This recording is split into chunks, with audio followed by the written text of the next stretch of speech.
Shalom Bapak dan teman-teman semua. Apa kabar? Kami harap baik-baik saja. Di sini kami dari kelompok 8 ingin menjelaskan sedikit bagaimana pengaplikasian tentang alat, media, dan sumber pembelajaran dalam kehidupan nyata. Sebelumnya, kami akan memperkenalkan anggota dari kelompok kami. Yang pertama, Ispianti Sembiring, NPM 2015-0043. Yang kedua, Victory Depari, NPM 2015-0044. Yang selanjutnya, Marcella Angelia Manalu, NPM 2015-0045. Yang selanjutnya, Immanuel Manulang, NPM 2015-0047. Yang selanjutnya, Andri Indrawan Pardede, NPM 2015-0048. Sebelum kita masuk ke pengaplikasian, kami sedikit menjelaskan apa itu alat, media, dan sumber belajar. Secara umum, sumber belajar dapat diartikan sebagai wadah yang digunakan seorang untuk mempermudah dirinya memperoleh suatu ilmu atau pengetahuan. Sumber belajar dapat dibedakan menjadi dua macam, yaitu sumber belajar yang dirancang dan sumber belajar yang dimanfaatkan. Sumber belajar yang dirancang adalah sumber belajar yang dapat digunakan untuk keperluan belajar mengajar, contohnya buku, brosur, film, video, ensiklopedia. Yang selanjutnya yaitu sumber belajar yang dimanfaatkan adalah sumber belajar yang dapat memudahkan seseorang untuk belajar dari tempat sekitarnya, contohnya pasar, museum, dan tokoh masyarakat. Yang selanjutnya yaitu alat peraga, yaitu alat yang digunakan itu semua adalah bagian dari media pembelajaran. Oleh karena itu, istilah media perlu dipahami lebih dahulu sebelum dibahas mengenai alat peraga lebih lanjut. Media pembelajaran berasal dari dua kata, yaitu media dan pembelajaran. Media secara harfiah berarti perantara atau pengantar, sedangkan pembelajaran merupakan suatu kegiatan atau aktivitas untuk membuat seseorang melakukan belajar. Media pembelajaran dapat menjadi salah satu kunci membuat tujuan pembelajaran tercapai. Siswa dapat memahami lebih baik dan mengerti serta menyerap informasi lebih banyak karena siswa dapat berimajinasi dan merasakan langsung replika sesuatu yang akan dipelajari. Itulah sedikit kami paparkan apa itu sumber, alat, media pembelajaran. Untuk selanjutnya, materi yang akan kami gunakan dalam pengaplikasian adalah materi matematika SPLDV atau sistem persamaan dua variabel. Nah, untuk selanjutnya akan dijelaskan oleh teman saya. Sebelum kita masuk ke penerapannya, saya akan menjelaskan tentang apa itu SPLDV. Seperti yang kita ketahui, SPLDV merupakan suatu sistem persamaan atau bentuk relasi sama dengan dalam bentuk aljabar yang memiliki dua variabel dan berpangkat satu, dan apabila digambarkan dalam sebuah grafik maka akan membentuk garis lurus. Maka persamaan ini disebut juga dengan persamaan linear. Ciri-ciri SPLDV yaitu yang pertama, menggunakan relasi tanda sama dengan, dan yang kedua, memiliki dua variabel, dan yang ketiga yaitu keduanya variabel tersebut memiliki derajat satu atau berpangkat satu. Hal-hal yang berhubungan dengan SPLDV yaitu terbagi atas 4 bagian. Yang pertama yaitu suku. Suku merupakan bagian dari suatu bentuk aljabar yang terdiri dari variabel, koefisien, dan konstanta. Dan setiap suku dipisahkan dengan tanda baca penjumlahan ataupun pengurangan. Dan yang kedua yaitu variabel.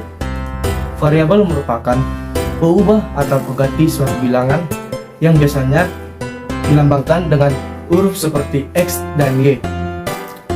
Dan hubungan yang ketiga yaitu koefisien.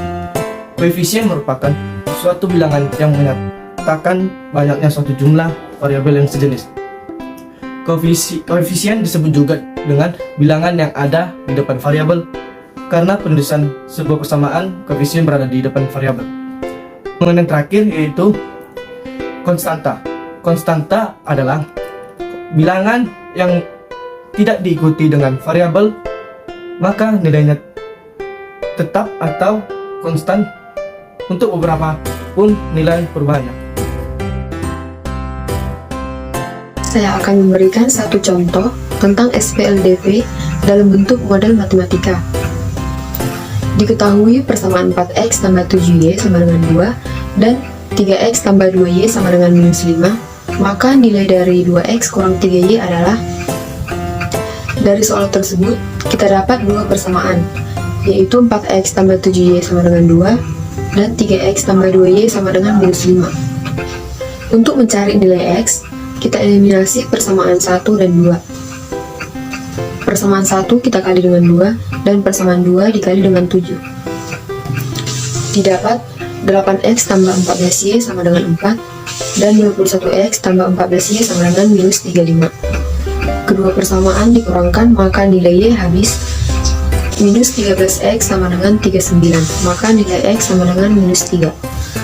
Setelah kita dapat nilai x sama dengan minus 3, maka nilai x tersebut kita substitusikan ke dalam persamaan pertama. Persamaan pertama yaitu 4x tambah 7y sama dengan 2. 4 kali minus 3 tambah 7y sama dengan 2. Minus 12 tambah 7y sama dengan 2. 7y sama dengan 14. Y sama dengan 2.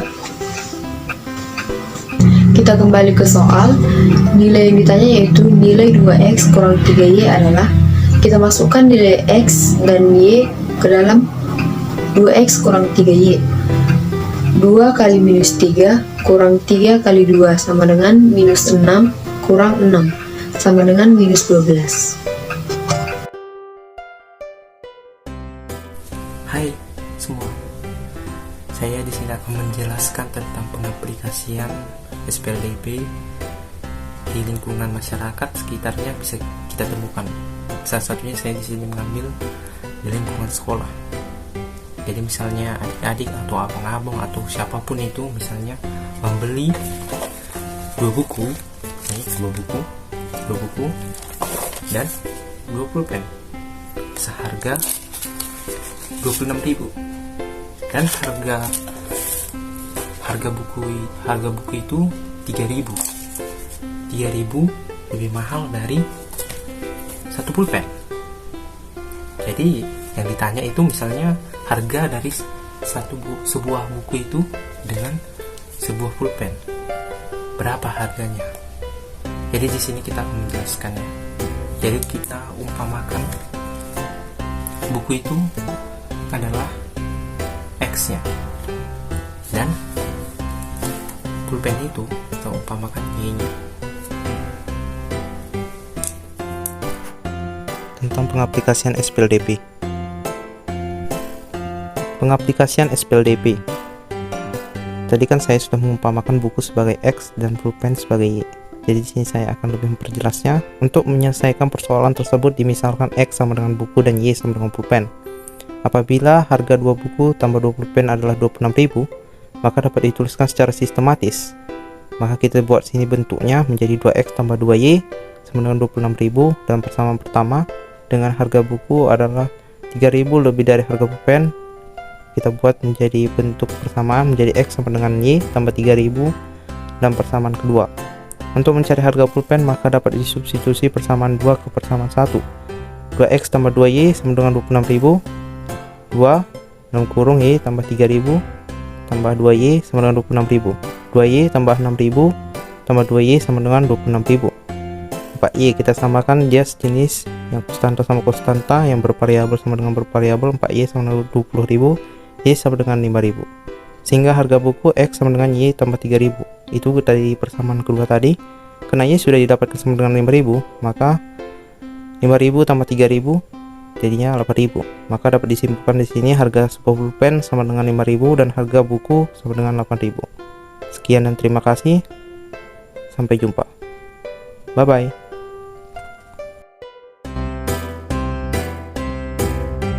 Baiklah, dalam menjelaskan pengaplikasian pada sistem pertama linear 2 variabel kepada siswa dalam kehidupan nyata, kita sebagai guru nantinya dapat menggunakan berbagai macam sumber belajar seperti internet, majalah, media, buku paket, atau lain sebagainya. Misalkan kita ambil sumber belajar itu dari lingkungan kelas itu sendiri. Apa yang dapat kita amati sebagai pengaplikasian daripada sistem persamaan linear 2 variabel sebagai guru? Kita dapat mengamati dalam lingkungan kelas itu ada siswa dan guru. Apa yang menjadi titik untuk kita menentukan suatu persoalan yang berhubungan dengan sistem persamaan linear dua variabel, yaitu adalah umur. Kita buat suatu soal misalnya yang dengan cara yang secara mungkin dengan menggunakan media papan tulis. Misalkan 2 kali umur Andre itulah nanti misalkan nama siswa kita nanti adalah 2 kali umur Andre ditambah dengan umur saya adalah 54 tahun. Sedangkan selisih umur saya dengan Andre adalah 12 tahun. Berapakah umur kalian masing-masing? Jadi dari pertanyaan itu kita tulis ke depan dengan menggunakan media papan tulis, bisa kita ajak mereka supaya mereka aktif. Bagaimana setelah kita jelaskan sebelumnya apa itu SPLDP dan apa itu variabel dan lain sebagainya, dapat kita gunakan ketika kita misalnya dapat kita modelkan matematika. Kita lihat dari soal, kita jelaskan kepada mereka bagaimana cara memodelkannya dengan baik. Setelah kita bertanya apakah mereka paham bagaimana cara memodelkan matematika tersebut, kemudian dalam mengeliminasi sudut dan mensubstitusikan, dapat kita ajak mereka supaya mereka aktif. Bagaimana caranya? Yaitu dengan mengajukan pertanyaan, apakah ada yang berani untuk mengerjakannya, atau kita suruh yang bagi yang paham atau yang kurang mengerti juga bisa kita suruh ke depan supaya mereka mengerti. Caranya bagi yang nggak mengerti yaitu ketika dia dalam mengerjakan, kita harus mengajari bagaimana cara untuk mengamati depan supaya dia termotivasi untuk mengerjakannya itu. Setelah dapat mengerjakannya, kita beri A+ supaya dia lebih semangat. Seperti itu kira-kira kalau dalam menggunakan media papan tulis untuk ke depan. Jadi sesuai itu dapat kita dorong untuk mereka maju, berani. Itu adalah suatu kita menggunakan metode belajar atau strategi kita dalam mengajar adalah yang tepat supaya mereka aktif, kreatif, dan inovatif dalam mengerjakan sesuatu. Jadi yang perlu saya tekankan di sini adalah bagaimana cara kita nantinya dalam menggunakan media dan sumber belajar tersebut bisa membuat siswa itu aktif dan kreatif, mengerti dengan soal yang sesederhana mungkin dari pengaplikasian sistem persamaan linear. Tidak usah perlu jauh-jauh kali, misalnya kalau kita lihat dari pengaplikasian kan banyak. Kita lihat aja yang dari yang terdekat daripada kita. Seperti tadi umur dapat kita gunakan sebagai pengaplikasian daripada sistem persamaan linear dua variabel. Jadi itu hasil yang dapat saya jelaskan. Terima kasih.